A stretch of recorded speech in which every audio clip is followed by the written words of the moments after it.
What are the dimensions of visual experience? Is it possible to express the content of consciousness in quantitative terms? Artists and painters have been doing this for centuries, using colored paint on canvas. The Impressionist movement especially seemed to focus on the subjective aspect of experience. The only thing missing from a painting is the vivid sense of three-dimensional depth. So perhaps a diorama offers a better model of visual experience, with its three-dimensional foreground model in front of a flat backplane painting. When viewed through a frame or aperture that hides its connection with the rest of the world, the diorama can appear indistinguishable from an actual experience of a scene. The diorama captures the information content of experience. This highlights the fact that visual experience is spatially structured. This raises a central epistemological question, which is the choice between direct perception and indirect perception. Direct perception, or naive realism, is the view that the world we see around us is the world itself. Indirect perception, or representationalism, suggests that the world we see around us is not the real world, but a perceptual replica of that world in an internal representation. There is a third alternative, which is a projection theory, whereby experience is indeed a spatial structure produced by the brain, but that experience is projected back out of the brain to appear superimposed out on the world. Curiously, this most central question remains unresolved to this day, and all three alternatives are represented in significant numbers in this very audience. But one of these alternatives simply must be true, to the exclusion of the other two. And the issue is by no means inconsequential, because these three theories present very different views of what visual processing actually does. Let us begin with the causal chain of vision.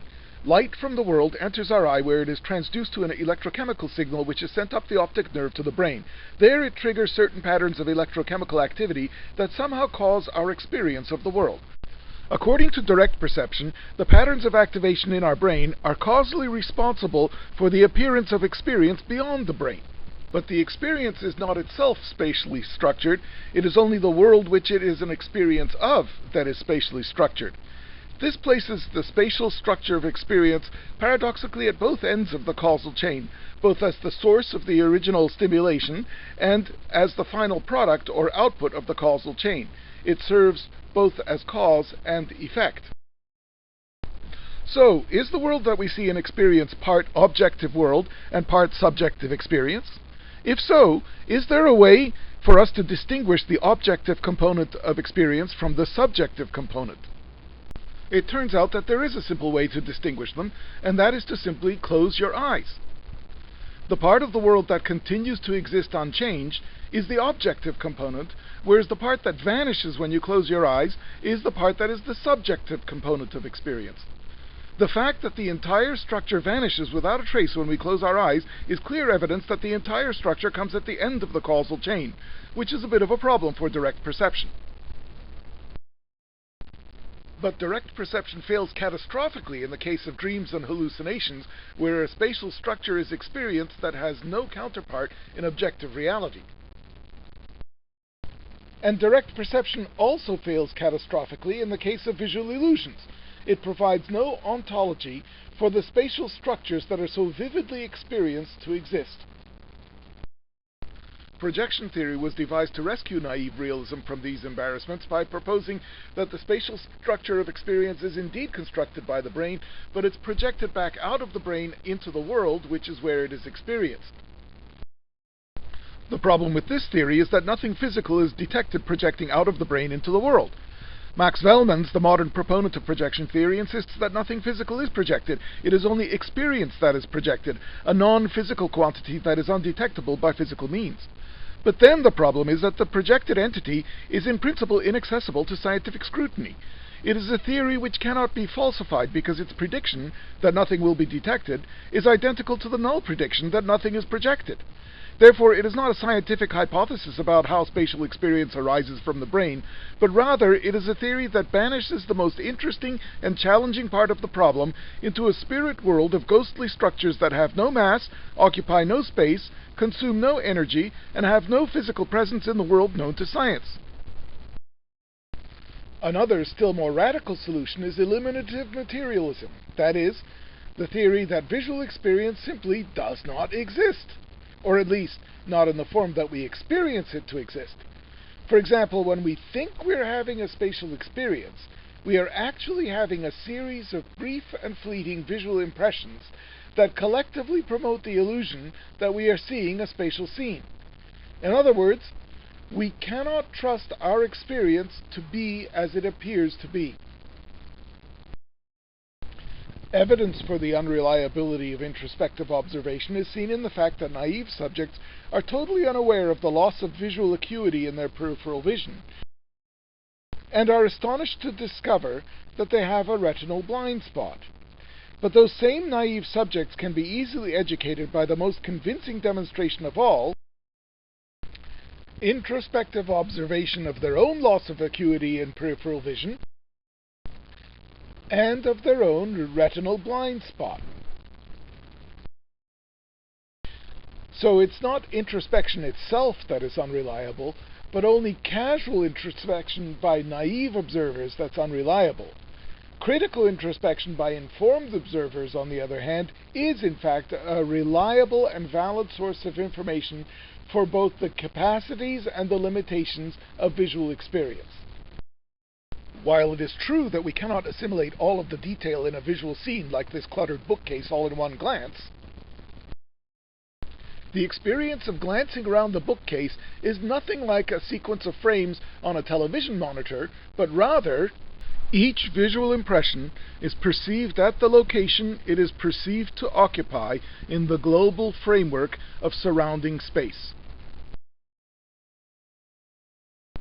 The inescapable conclusion is that visual experience is spatially structured. To deny the spatial aspect of experience is to deny the single most characteristic property of that experience, or what makes visual experience what it is. In fact, the eliminative hypothesis turns epistemology on its head and asks us to doubt the existence of the one and only thing that we can be absolutely certain to exist, and that is our own experience. Even in the case of dreams and hallucinations, I can be absolutely certain that I am having an experience, and I can be absolutely certain that that experience has the properties that I experience it to have. To claim that conscious experience is any different than it is experienced to be is a contradiction in terms.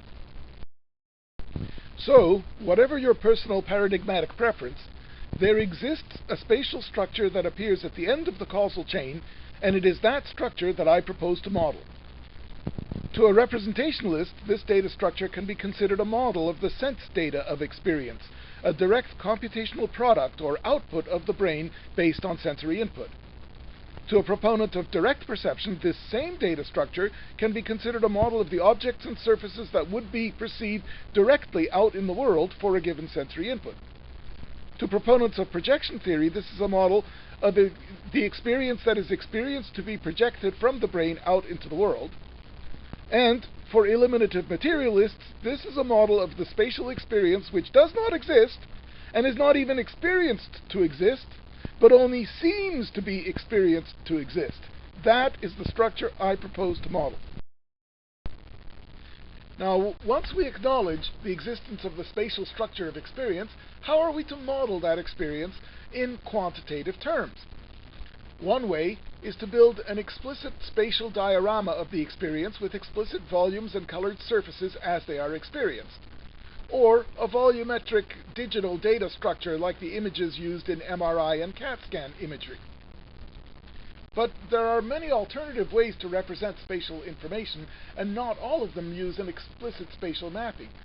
However, whatever the representation that is chosen, it is important to draw a distinction between abstraction and reification. For example, this entire Gaussian curve can be abstracted to the mathematical formula for the Gaussian curve, which in turn can be abstracted to the parametric values of its mean and deviation. The equation is a compressed or abstracted form of the shape that it defines. But the abstract formula is not to be confused with the shape itself, in which every point of the curve is present simultaneously and in parallel with respect to every other point. In order to reconstruct the whole shape, it is necessary to reify the mathematical formula by computing the value of the function at each and every location in x and y. The product of this computation requires an array z of xy to store the curve that is reified by the equation. A similar principle is seen in the practice of image compression, where a spatial image can be compressed to a much more compact or abstracted code. But the compressed image is useless in the absence of an image decompression algorithm to unpack that compressed data and to express it in explicit spatial form. The information that's saved in compression is encoded implicitly in the decompression algorithm, so the compressed image is an incomplete representation of the image that it encodes.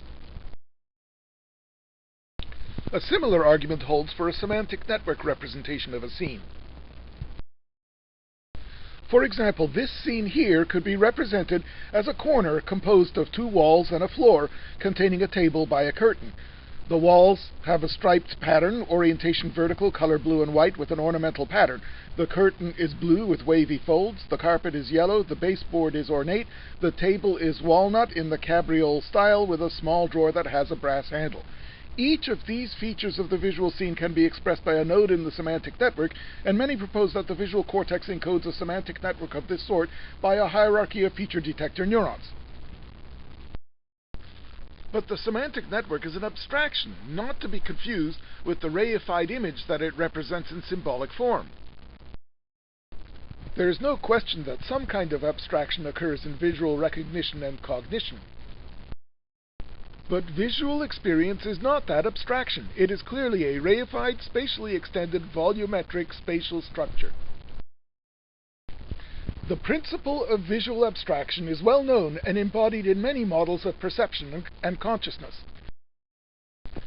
The inverse principle of visual reification, on the other hand, is perhaps the single most under-acknowledged and under-recognized principle of perceptual function.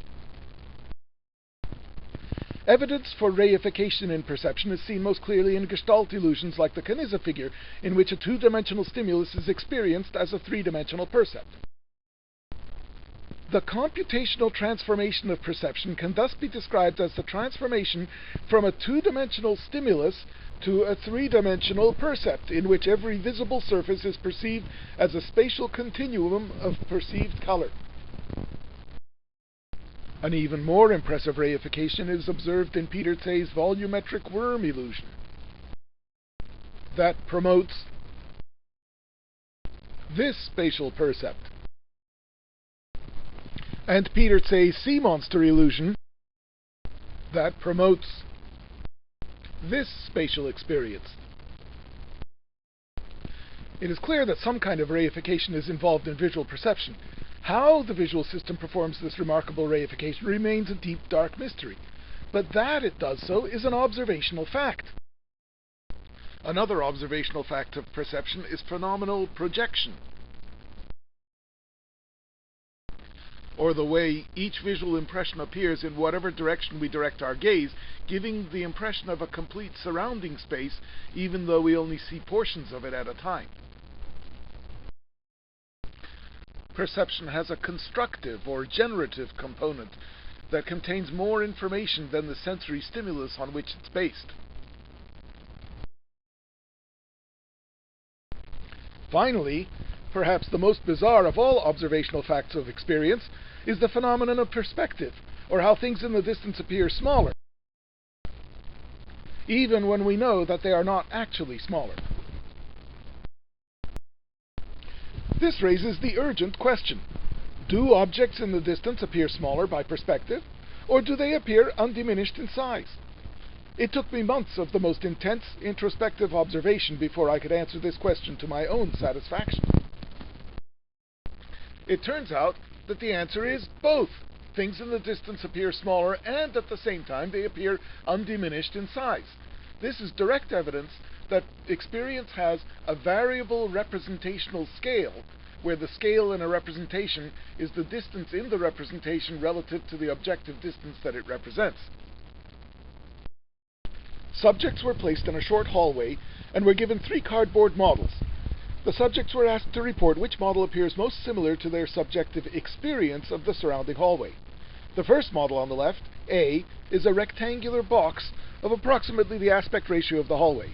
The second model from the left, C, is a perspective projection like a photograph of the hallway. The third model on the right, B, is intermediate between those two, being a solid volumetric model, but with some perspective foreshortening applied. Subjects report that their experience is like models A and B. Not like model A or B, but most subjects reported their experience to be both like A and at the same time like B. How can this be? The explanation becomes clear when the subjects were offered a fourth model, D, which is a truncated pyramid just like model B, but with a pattern of grid lines superimposed on it. The subjects are told that the grid lines represent the perceived scale of the model. In other words, this is like an Ames room rendition of a rectangular room laid with a grid of identical square tiles. When offered, the subjects overwhelmingly picked this model as the most similar to their experience.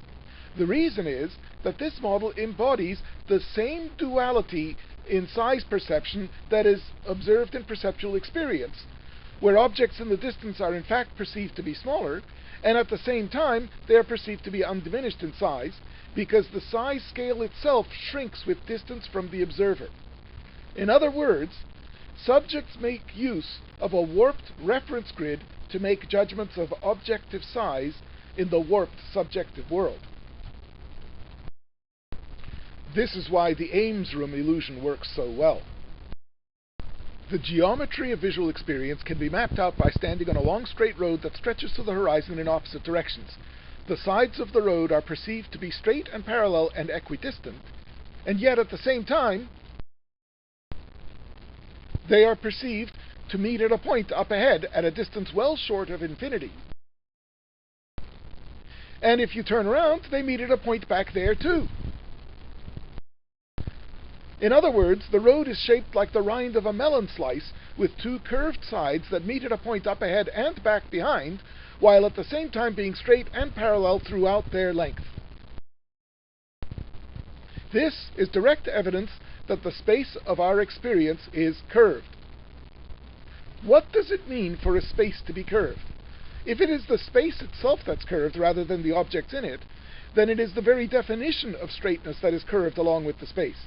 In other words, if an object, like this road, is curved along with the curvature of the space, then that object is, by definition, straight in that space. If you think that this explanation is paradoxical, that it contains a contradiction in terms, take a look at phenomenal perspective that embodies that same contradiction in terms, where parallel lines meet at 2 points while remaining straight and parallel and equidistant. We now see the reason for this warping of phenomenal space, because it allows an infinite external space to be encoded in a finite spatial representation. It is the means by which a finite mind grasps an infinite spatial reality.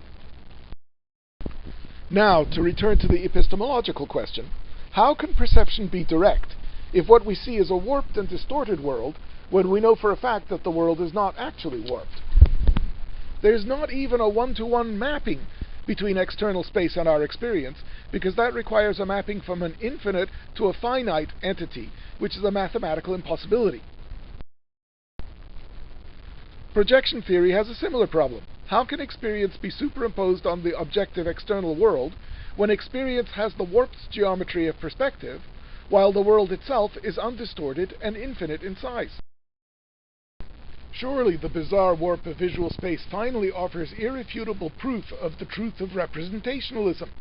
The world of experience is not identical with the external world that it represents, but rather our experience of the world is a warped and distorted replica of the world in an internal representation. In other words, beyond the farthest things that you can perceive in all directions, beyond the walls, floor, and ceiling of this room you see around you, is the inner surface of your true physical skull. And beyond that skull is an unimaginably immense external world, of which all this that you see around you is but a miniature internal replica. While this can only be true in a topological rather than strictly topographical sense, it emphasizes the indisputable fact that nothing can possibly appear in our experience except by being first represented explicitly in the brain.